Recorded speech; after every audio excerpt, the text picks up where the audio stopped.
Hello, everybody. Welcome to this edition of what we hope to be some sort of a rotating video series for the INMM Communicator, the blog that the INMM runs.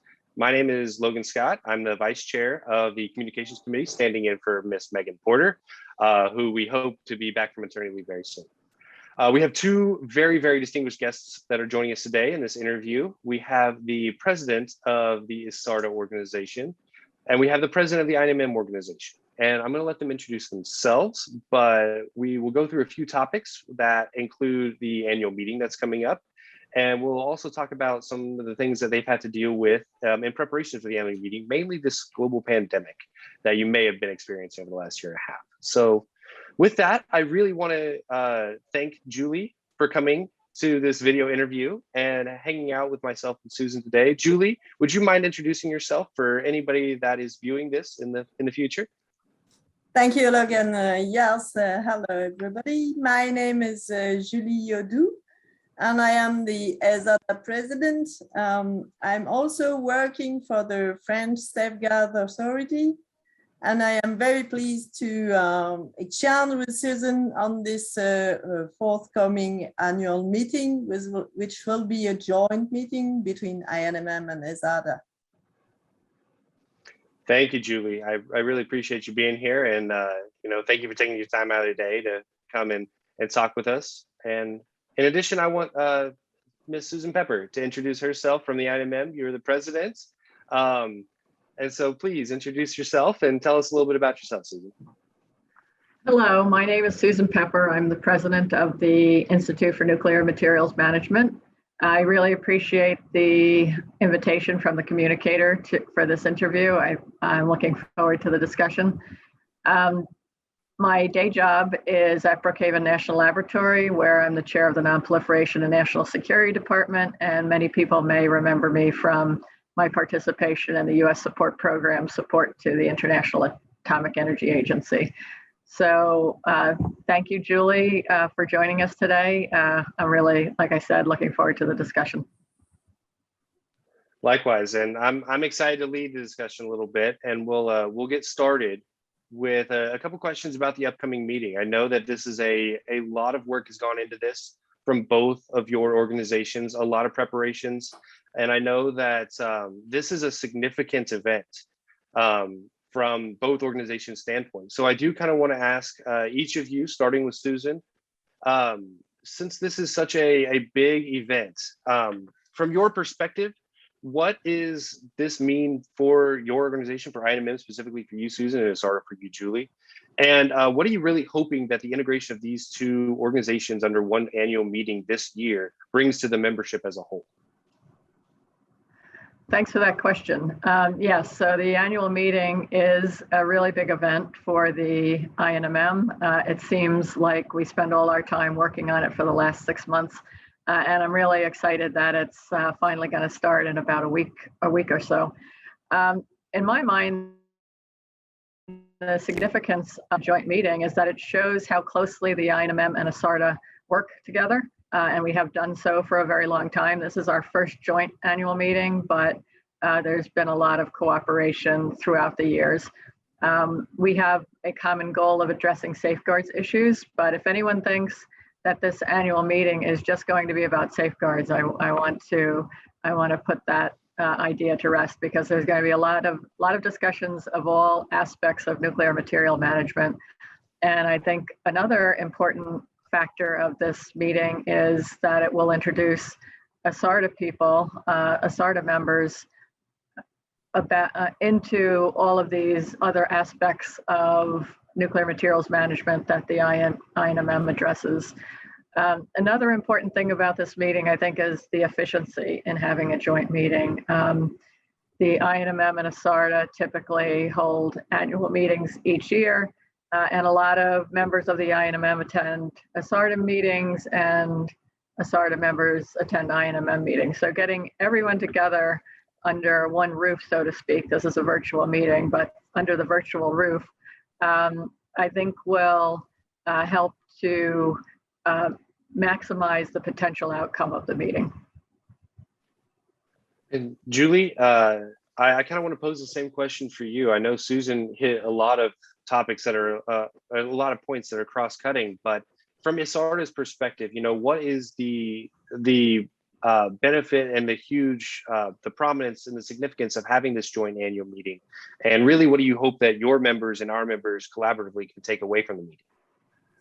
Thank you, Logan. I think for ESARDA, it's true, it's a great opportunity to reinforce our work that we are doing in safeguards. And INMM is something like a big brother, and it will help us to expand our knowledge in some other areas like security, of course, but also in nuclear material management, to share our experience with INMM. And as Susan just explained, I think it will increase our efficiency and relevance. Putting all those experience together will help to find how to better coordinate with each other. And then we will better address the needs of the safeguards community, of the IAs, of course, and Euratom also for ESARDA. And last thing, which is very important, I think, it will help to generate interest in our topics and reach out to new experts or young generation. And that will help to bring fresh ideas and new technologies in our domain. So this is one of very important things for us in ESARDA. To work together with INMM will generate this increased interest in safeguards and other topics. Thank you for that answer. And Julie, you had made the comment that INMM is the big brother to ESARDA, and I am glad that you kind of phrased it that way. But I do think that the fact that we're having a joint organizational meeting together does show the prominence of both organizations, and it is joint, not one bigger than the other. And I do want to kind of emphasize that point. I know that with the INMM, we do focus on being an international organization and not just US centric. And I really do think that the presence of ESARDA will help to further that mission from our end, at least. So maybe I can just start and say that this is a really good opportunity for the INMM to increase its reach to other countries by teaming with ESARDA, which already has so many partner countries and an extended reach beyond the European community. The INMM is benefiting from that, so that's an outcome. And I would also like to stress the fact that ESARDA and the INMM, I don't really think of the INMM as being the big brother. I really think that we're both similar sized organizations, but ESARDA has been working so closely with the INMM and preparing for this meeting, and we really appreciate that. Even though we're not able to have this meeting in Vienna as we planned, ESARDA is still contributing to it. And with the schedule, we're trying to make the schedule so that it's convenient for people all over the world, but practically speaking, that's just not possible. And so, ESARDA has been up a lot later, working a lot later than people in the INMM community for the most part. And so we appreciate that too. It's not as convenient. So thank you for that, Julie. Thank you, Susan. And if I can add something, I think to improve yourself, you always need to have a good confrontation in some ways, or to confront at least your views with your peers, and especially for us, our peers outside Europe. Because with this confrontation, you can see if you are doing well, if you can do better, and how to do better. So I think having this joint meeting will help us also to understand what we are doing good and what we can improve in Europe. Yeah, I agree, and I really thank you both for those perspectives. I do think this is going to be a monumentous occasion. I'm really excited. I wish that it was in Vienna and we could all get together in person, but we have there's something that's limiting that I think it's a very understanding why we'll be meeting together in a virtual capacity here in a couple of weeks. I did want to kind of move forward a little bit into what we've decided for the theme of this joint meeting, which is advancing technology, innovation, and resilience in nuclear materials management. In your opinion, what's the biggest opportunity or the challenge for the safeguards landscape? I know that we've already kind of stated that this meeting will be beyond just safeguards, but in a common theme for both of our organizations, I do want to kind of see what you guys think is that biggest opportunity or challenge facing specifically the safeguards landscape moving forward. And Julie, I'll let you kind of, as the for the European safeguards group, I'll let you start with the question. Thank you, Logan. I think the non-proliferation community is a small word, and in Europe is even smaller. So with a joint meeting, we hope that we will increase our visibility and generate interest in our topics. And I think the biggest opportunity is to bring on board some new people, either new experts, and especially we are speaking about new technologies. And it's always difficult to bring on board those people because they don't know about our domain.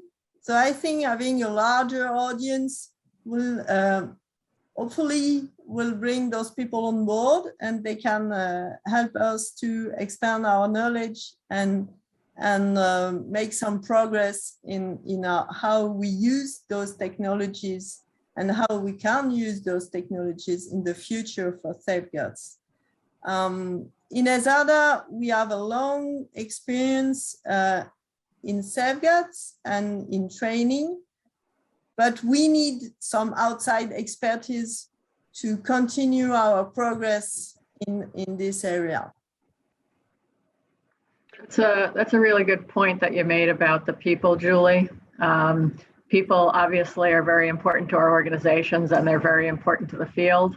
And it reminds me, last year at our annual meeting, we had Lisa Gordon-Haggerty, who was then the administrator of the National Nuclear Security Administration.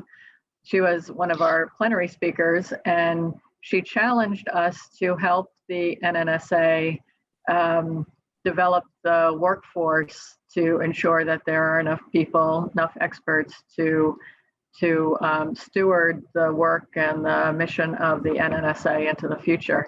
And so if people at that level are concerned about this issue, then I think it should be a challenge for the INMM and ESARDA to help make sure that there are people who continue to be attracted to this field. And so I can make a promotion for our closing plenary during this interview and tell everybody that the closing plenary is going to discuss that challenge and talk about what the INMM in particular is doing to address that challenge, which was made to us, but then also to open it up to the broader community to see what additional things that we could be doing and what additional ideas people have for that.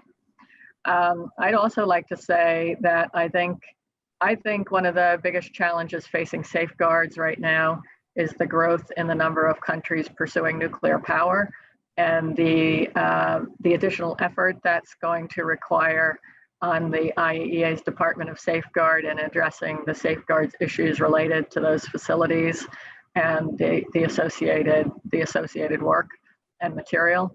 I think that, the IAEA's had a strained budget for many years now, for as long as I've been affiliated or associated with them.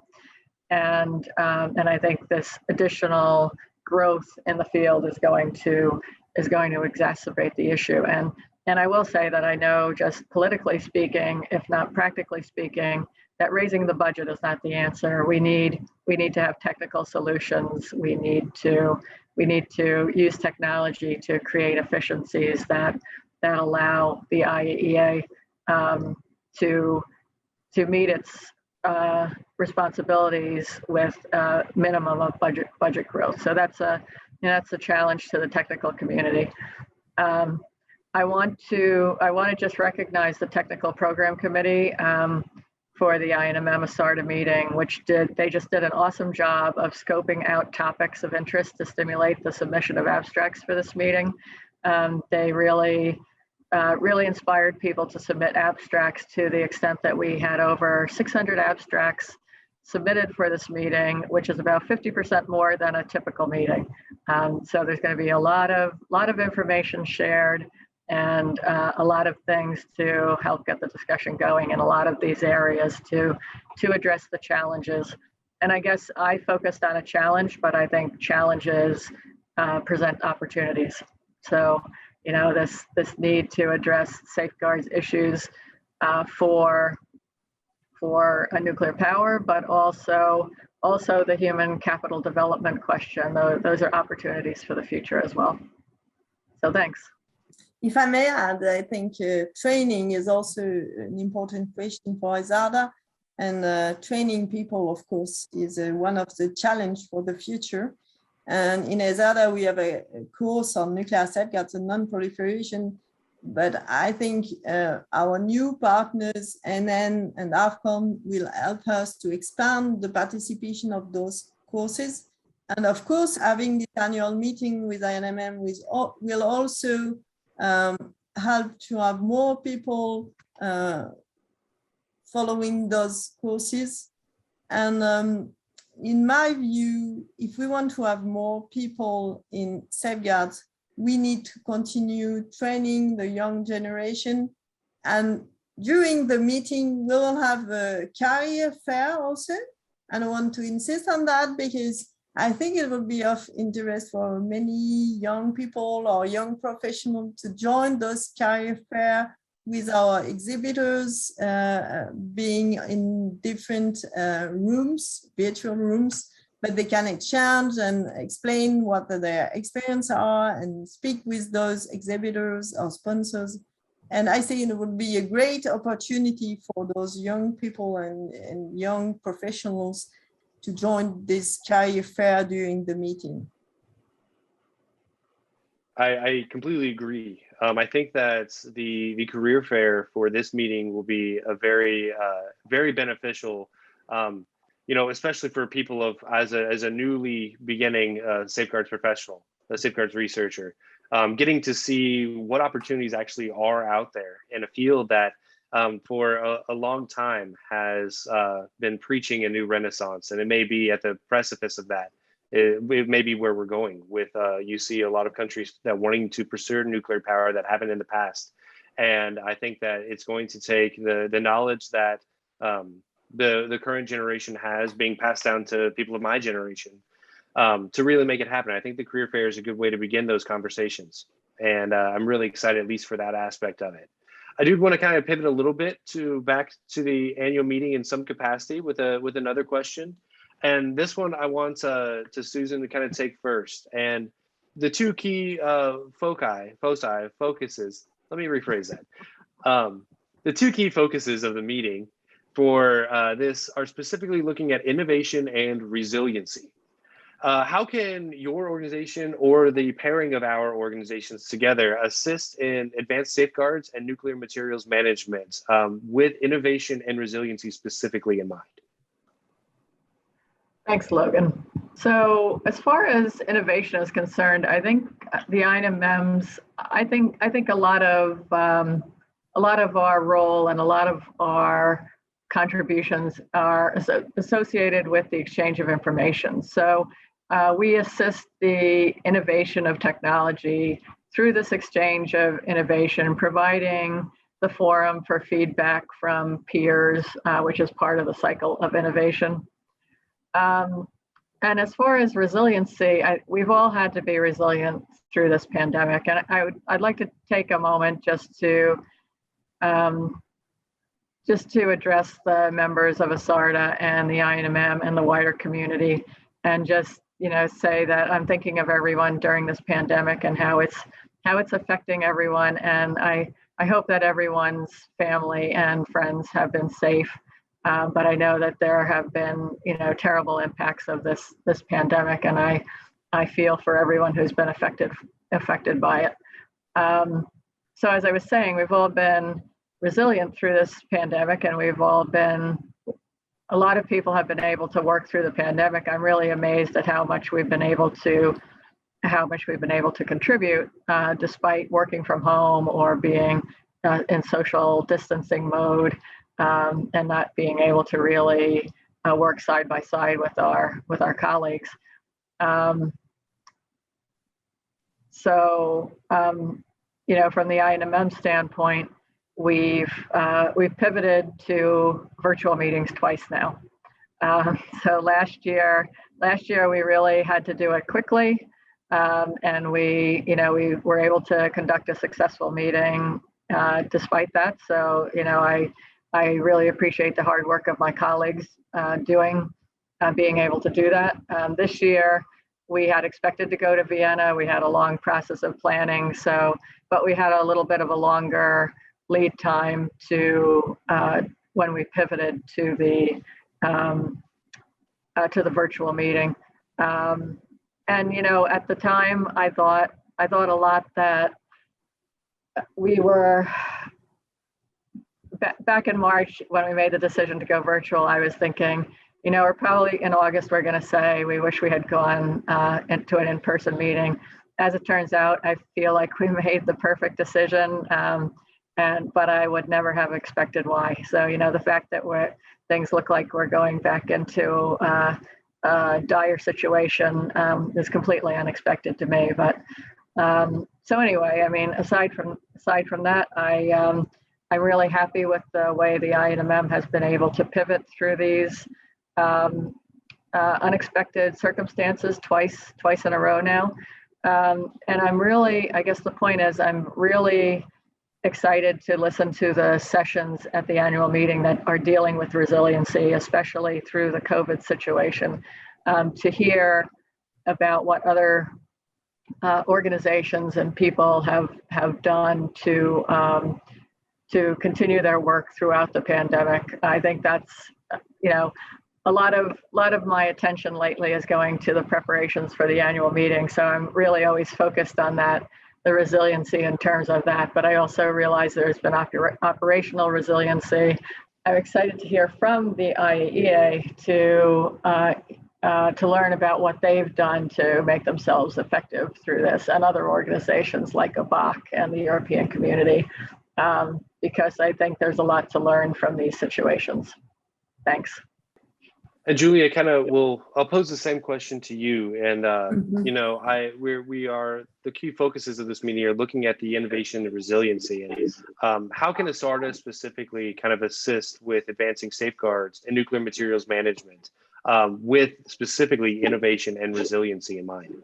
Yes, concerning innovation, ESARDA partners from R&D industry and also academia are really pillars in driving safeguards-related innovations, and they are working in close cooperation with practitioners from inspectorates and also authorities. And I think this is people that can change together, and they can bring some new solutions to innovation, in the view of making those innovations efficient and how do you say that? And make those innovations efficient for safeguards. Make it sure. And also concerning resiliency, as Susan said, I think we all have to be resilient. We faced a difficult time in 2020, and now I think we are improving and we learn how to work together even with this. In short, I would say that there is strength in numbers, and bringing more experts in safeguards and nuclear material management will allow them to discuss, exchange regularly, and will provide us with more solutions. And this will contribute to our collective resiliency in safeguards and nuclear material management. So I again think that having this opportunity of a virtual meeting is a one way a good thing, because we will have the opportunity to have people from all over the world, even people that maybe wouldn't have joined the meeting if it was in person. And we have to take this opportunity into account and bring more people on board could be only a good thing for the future, I think. Yeah, I agree that the virtual meeting increases inclusivity in our meeting. So I think that there is a advantage to this situation in that we can bring more people will have the opportunity to attend our meeting. These in-person meetings can be a barrier to people who don't have the resources to travel to the United States for an INMM meeting or to Europe for an ESARDA meeting. And the INMM and ESARDA are taking advantage of the situation to reach out to segments of the nuclear materials management and safeguards communities, to underrepresented segments of the community, and encourage them to attend our annual meeting. And even the registration fee can be an obstacle. So we've teamed with the Nuclear Threat Initiative to provide complimentary registration grants to people who have self-identified as needing a grant to attend the meeting. So as a result of that, we have about 40 people who will be attending the meeting this year who would not have otherwise been able to. In any case, and it's kind of impossible to count the number of people who are attending because it's virtual as opposed to just because they would normally attend. So we're trying to take steps to increase inclusivity, increase diversity in our meeting, and that's one of the benefits from this virtual context. Yes, and if I can add something, I think the virtual format will also help us to increase networking. With the platform, we will have many opportunities, to exchange, to join other through the platform. There will be some lounge where people can meet. And so I think this is a good way for people to discuss with their peers around the world, to exchange views.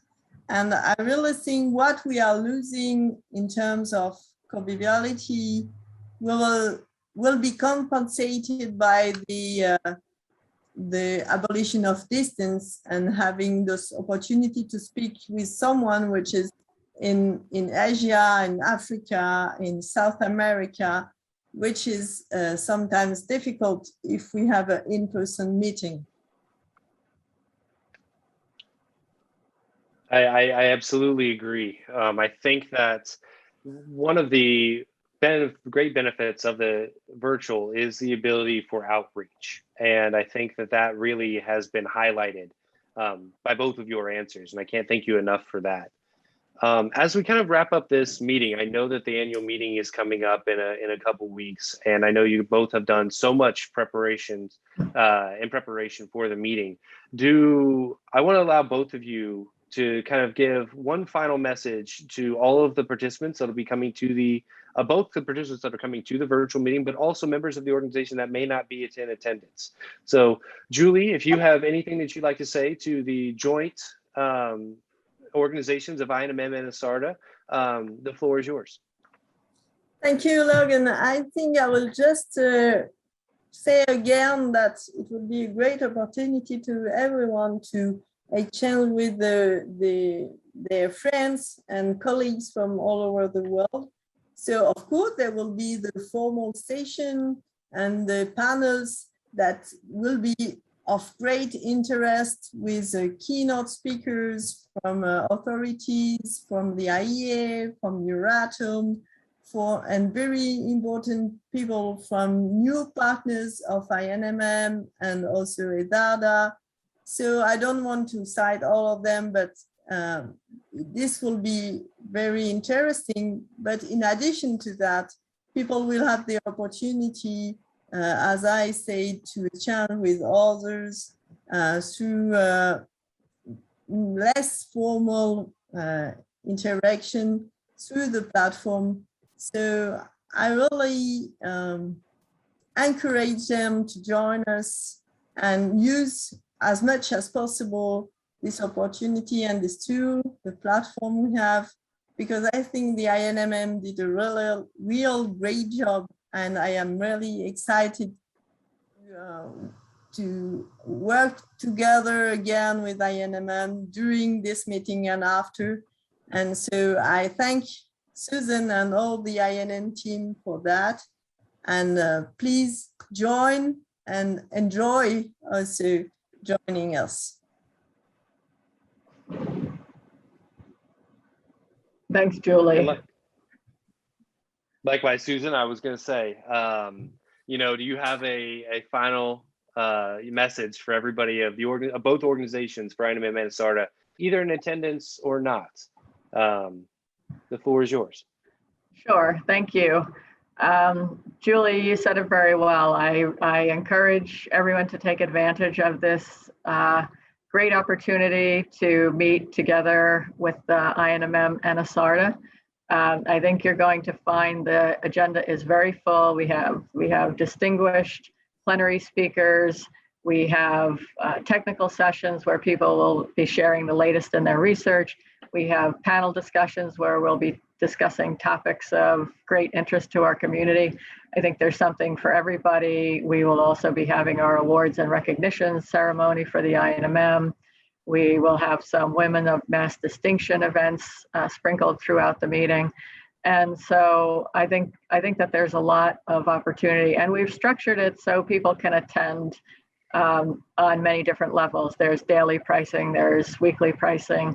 I don't think we mentioned yet that this meeting is so full of information that it's being spread over 2 weeks. So it's really a very unique meeting. For people who are not able to attend, I encourage you to take a look at the material that's on our website. We will be posting the program for the meeting. You can see what's being discussed. You can reach out to the authors after the meeting to discuss ideas. We know that despite the efforts we're making, that the meeting isn't accessible to everyone, but we want to make the organization accessible to everyone. And so you can reach out to authors, you can reach out to INMM technical division chairs, chapters, and committees. There are many ways to take advantage of the INMM and ESARDA. And I would also say this has been a wonderful opportunity to work together with ESARDA and get to know its leadership, like Julie and Willem Janssens, and I've really enjoyed that opportunity. And while we're so disappointed that we're not going to be in Vienna this year, the good news is that we have made plans to go to Vienna in May of 2023. So that opportunity and that advanced planning is not lost. And I think based on what we learned this year through the planning process, it gives us more time to make that meeting even more successful and more beneficial to the participants. So thank you, Logan, very much. This has been a wonderful opportunity to discuss all these things that we've been working on recently. No, absolutely. I want to thank you both very much for your time and your all the discussions that we had today. For the memberships of both organizations, I look forward to seeing you in a couple of weeks at the joint annual meeting that'll be hosted virtually, as we discussed. And from the side of the INMM Communicator, if you ever have any ideas, like the interview that we just conducted with our two esteemed guests today, please feel free to reach out either to INMM or to the Communications Division or Committee itself. And we would be glad to have any ideas that you have to do more stuff like this. For the Communications Committee and for the Communicator, I'm Logan Scott. Again, thank you for both of our guests. We look forward to seeing you soon.